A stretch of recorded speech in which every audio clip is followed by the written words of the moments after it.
স্বামী এবং স্ত্রী ওমরায় গিয়েছেন, সেখানে স্ত্রী গর্ভবতী হয়েছেন, এখন তাদের উপর ইসলামের বিধান কি? ভাই সোহেল রানা, ওমরার সফরে যদি কেউ যান এবং ওমরার সফরের যেই সময়টাতে শারীরিক সম্পর্ক স্বামী স্ত্রীর মধ্যে নিষিদ্ধ, সেরকম সময় যদি তারা শারীরিক সম্পর্ক করে থাকেন, অর্থাৎ এহরামের কাপড় পরে যখন তারা ওমরার নিয়ত করেছেন তখন থেকে নিয়ে তওয়াফ সাই শেষ করে মাথার চুল পুরুষরা মুন্ডন করা, নারীরা ছোট করা, তার আগ পর্যন্ত এই যে সময়টা, এই সময়টার মধ্যে যদি স্বামী স্ত্রীর মধ্যে শারীরিক সম্পর্ক হয়ে থাকে, তাহলে দেখতে হবে যে এটা তওয়াফের আগে হয়েছে কিনা। তওয়াফের যদি 4 চক্কর সম্পন্ন করার আগেই এরকমটি হয়ে থাকে, সেটা হোটেলে হতে পারে, তওয়াফের আগে হতে পারে, মাঝে যদি এরকম শারীরিক সম্পর্ক হয়ে থাকে, তাহলে সেক্ষেত্রে ওমরা ভঙ্গ হয়ে যাবে, ওমরাটা আবার আদায় করতে হবে। এবং এই যে এহরামরত অবস্থায় যে সমস্ত বিষয়গুলো নিষিদ্ধ, সেগুলো না মানার কারণে, অর্থাৎ স্বামী স্ত্রীর সম্পর্ক, শারীরিক সম্পর্ক কিংবা যৌনতা সংশ্লিষ্ট ক্রিয়াকর্ম থেকে বেঁচে থাকাটা আবশ্যক এই এহরামরত অবস্থাতে, সেটা তারা লঙ্ঘন করেছেন। সেজন্য তাদেরকে দম দিতে হবে, অর্থাৎ একটা ছাগল অথবা দুম্বা বা ভেড়া, এটা মক্কায় জবাই করে গরিবদেরকে খাওয়াতে হবে কিংবা কোনো প্রতিষ্ঠানকে দায়িত্ব দিতে হবে। পাশাপাশি এই ওমরাজে তাদের এই ওমরাতে যে অসুবিধা তৈরি হলো বা তারা যে সমস্যা সৃষ্টি করলেন, এটার জন্য এই ওমরা যদিও কন্টিনিউ তারা করবেন, শেষ করবেন, কিন্তু পরবর্তীতে ওমরার কাজাও তাদেরকে করতে হবে, অর্থাৎ আরেকটা ওমরা তাদেরকে এহরাম পরে নতুন করে করতে হবে। আর যদি তওয়াফ হয়ে যেয়ে থাকে, তারপরে হয়, সাইর পরে হয়, মাথার চুল চাচা বা মুন্ডন করার আগে হয়, তাহলে সেক্ষেত্রে দম দিতে হবে এবং দম দেওয়ার ফলে তাদের ওমরা বিশুদ্ধ হয়ে যাবে।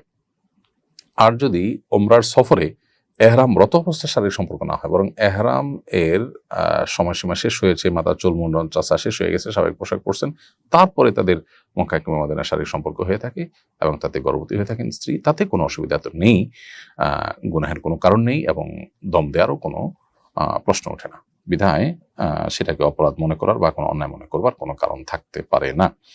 যদি এহরাম পরার পর তওয়াফ শেষ করার আগে কিংবা তওয়াফের অন্তত মিনিমাম 4টা চক্কর শেষ করার আগেও এই সময়ের মধ্যে শারীরিক সম্পর্ক, তাহলে সেটা অনেক বেশি আপনার গর্হিত এবং তার ফলে আপনার দম দেওয়ার পাশাপাশি ওমরাটা কাজাও করতে হবে।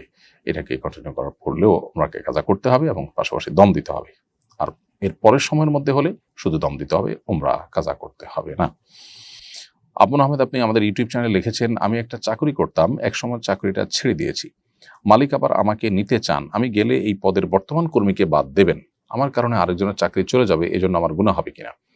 ভাই আপন, প্রথম কথা হলো যে মালিক কোনো কর্মচারীকে আজীবন রাখতে বাধ্য নন। তিনি যদি চান তার মালিক তার কর্মচারীকে যে কোনো সময় বাদ দিতে পারেন।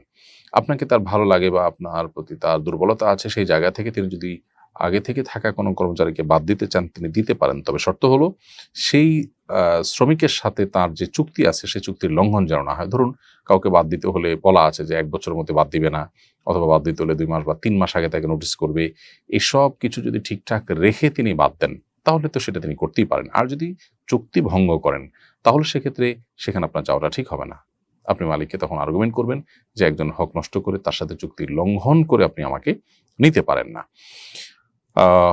তবে চুক্তি ভঙ্গ করার যদি আশঙ্কা না থাকে, সেক্ষেত্রে আরেকজনের চাকরি যাবে কি থাকবে সেটা চিন্তা করে বিবেচনা করে আপনার জন্য সেখানে যোগদান করাটা নিষিদ্ধ নয়। তবে হ্যাঁ, মানবিক কারণে যদি মনে হয় যে ওই লোকটাও ভালো, তার দিয়ে কাজ খারাপ চলছে না, তাহলে সেক্ষেত্রে আপনি তার বিষয়টাকে অগ্রাধিকার দিয়ে তার যাতে কষ্ট না হয় সেদিকটাকে লক্ষ্য করে যদি আপনি না যান, সেটা অবশ্যই আপনি সওয়াবের ভাগীদার হবেন তার ফলে, এবং সেটি সম্পূর্ণ ভিন্ন বিষয়।